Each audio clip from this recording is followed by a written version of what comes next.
করছো? আমি আমার মাথা থেকে চুল ছিঁড়ে তারপরে সেটাকে ভাত আর তরকারির সাথে মিশিয়ে তোমার কাছে নিয়ে যাই। তোর ভাল লাগে?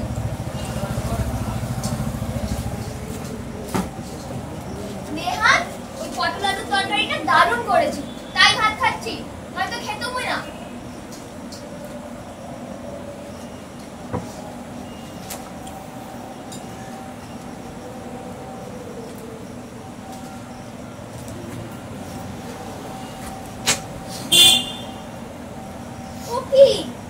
মা, ও মা, এই যে গাছটা যে এনেছিলাম আমি সেই পাশের পাড়া থেকে, গাছটা তো এই কদিন আমি বাড়ি ছিলাম না, মামা বাড়ি ছিলাম, গাছটা তো পুরো গোত্রহীন হয়ে গেছে, শুকিয়ে খটখট করছে।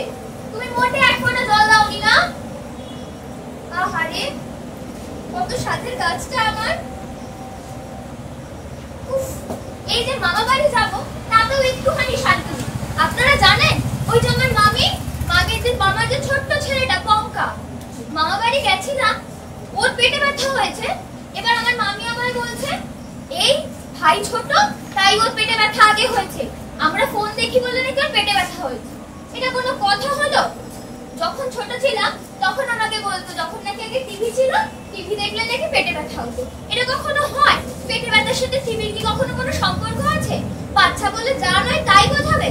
যাই হোক বাবা, আমি তো এখন আর বাচ্চা নেই, ভাল লাগে সবসময় এইরকম। যাই হোক বাবা, মামা বাড়ি গেছিলাম, গাছটাই কদিনে একদম কি হয়ে গেছে। হ্যাঁ, কি বলছো? ও ভাই জল দিয়েছে বুঝি? আমি জানতাম ও ঠিকই গাছটার যত্ন নেবে।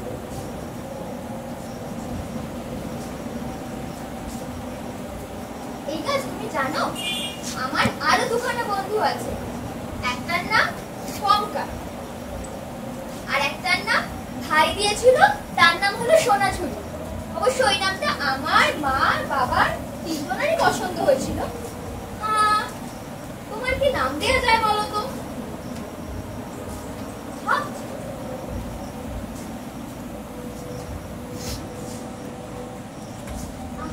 একটু জল দিয়ে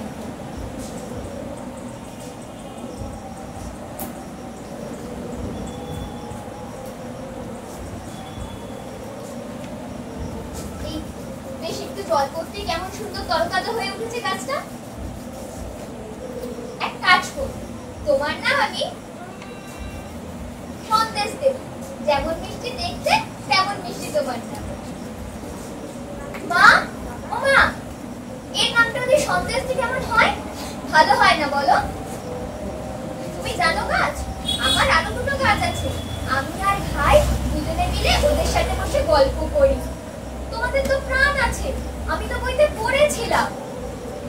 আমি জানি এখন তো তোমার সাথে আমার বন্ধুত্বটা অত গাঢ় নয়, তাই জন্য তুমি আমার সাথে কথা বলতে পারছো। যখন তোমার সাথে আমার বন্ধুত্বটা আরো ভালো হয়ে যাবে, তখন আমি তোমার কথা এমন বলতে পারবো, তুমি আমার কথা তখন বুঝতে পারবে।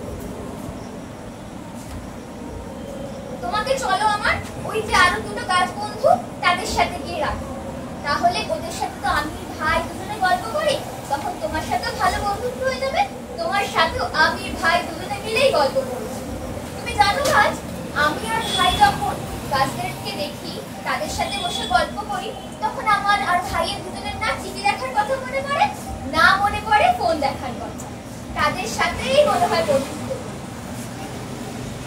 হ্যাঁ, ও মামা, তুমি রাগ করলে?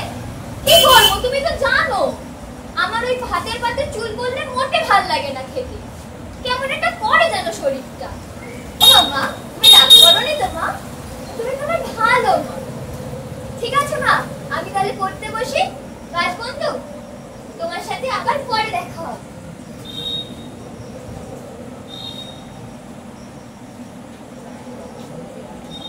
এই তো, এই সত্যজিৎ রায়ের বইটা এবার আমি চটপট করে ফেলি। গরমের ছুটি পড়েছে বলে কথা, এখন একটা দুটো পছন্দের বই না পড়লে হয় বুঝি?